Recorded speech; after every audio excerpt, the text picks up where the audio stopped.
Au cœur de l'actuel département de la Seine-Saint-Denis, la ville de Montreuil abrite un patrimoine exceptionnel, les murs à pêche. Créés au XVIIe siècle, ils fournissaient les tables royales jusqu'à retomber dans l'oubli. C'était sans compter sur l'association des murs à pêche, créée en 1994, dans la préoccupation et la préservation de ce patrimoine. Dès le début de la période industrielle, la ville de Paris utilisa ce lieu comme décharge de ses déchets organiques. Ces déchets contenaient de nombreux polluants qui, accumulés dans les sols, rendent aujourd'hui toute culture impropre à la consommation. L'association des murs à pêche est aujourd'hui présidée par Pascal Mage. On s'est rendu compte de la pollution. On avait une parcelle et ça ne poussait pas bien. Alors on s'est dit, il y a un souci. Il y a un souci et on cherchait des hydrocarbures. On s'est dit, il y a peut-être un problème d'hydrocarbures. En fait, en cherchant les hydrocarbures, on est tombé sur le plomb. Plomb, cadmium, cuivre et zinc. Et là, on s'est dit, est-ce que c'est un cas isolé ou est-ce que c'est une constante? Et alors on a fait 9 autres analyses sur l'ensemble du site. Et non, c'est bien une constante. Aujourd'hui, les préconisations faites par le ministère de l'Agriculture, c'est de ne pas consommer de salade par exemple, mais ils disent qu'on peut consommer des fruits, bien que le plomb va quand même dans ces fruits, de façon moindre, va dans ces fruits de façon moindre.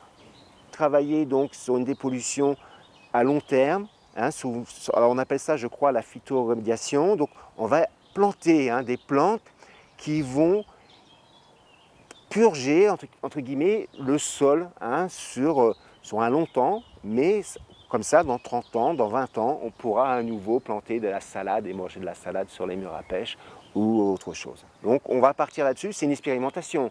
Donc il faut analyser, il faut vérifier, et donc là on a de la chance parce qu'on est tombé sur des gens compétents, intéressés, avec lesquels on va lancer une procédure.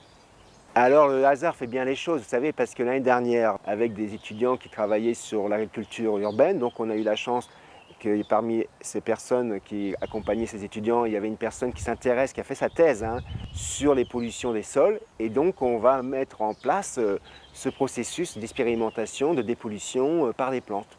Donc c'est Maïdou qui supervise ça.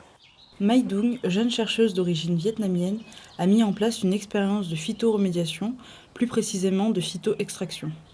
La phytoextraction est une technique qui utilise les plantes qui absorbent le métaux lourd dans le sol pollué par les racines et puis transfère et accumule cette métaux lourd dans la partie aérienne. Et cette partie est récontable en fait. Et les métaux lourds sont ensuite récupérés par l'incinération des plantes. En fait, ça dépend quel type de métaux lourds dans le sol on va trouver et quelle plante qui peut absorber tel métaux lourds. C'est la première chose. On a découvert 400 espèces en général pour la phytoextraction. Et en fait, les plantes, on dit les plantes hyperaccumulatrices.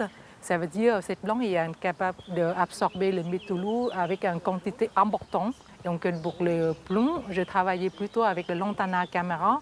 C'est une plante arbuste d'origine tropicale qui, on a découvert en 2004 qui peut absorber le métaux lourd, c'est le plomb et le cadmium, avec une quantité très importante dans le sol. Ça dépend quel type de métaux lourds dans le sol on va trouver et quelle plante qui peut absorber tel métaux lourd. C'est la première chose. Et donc ça tombe bien, c'est que j'ai déjà travaillé sur Lantana au Vietnam. Cette plante est capable d'absorber le plomb et le cadmium. Donc ça exactement les pollués, on peut trouver dans les bouillons, on peut trouver dans le sol à mur à bêche. Le résultat entendu, je pense en premier temps, d'abord il faut que les plantes qui adaptent sur cette sol. Donc je ne sais pas si le plant qui peut développer sur le sol ou pas, le premier résultat que je voulais noter. Et deuxième résultat, je pense que dans un an, peut-être il peut absorber, on peut trouver une quantité de plomb importante dans la plante dans un an plus tard. Parce que phytoextraction, c'est une méthode qui est assez longue, mais c'est très vert et très écologique, on a toujours le choix. On espère que ça va fonctionner, que grâce à cette méthode, on puisse purger le sol, même si c'est sur 30 ans. Même si nous, on est patients, ce site est là depuis le XVIIe siècle.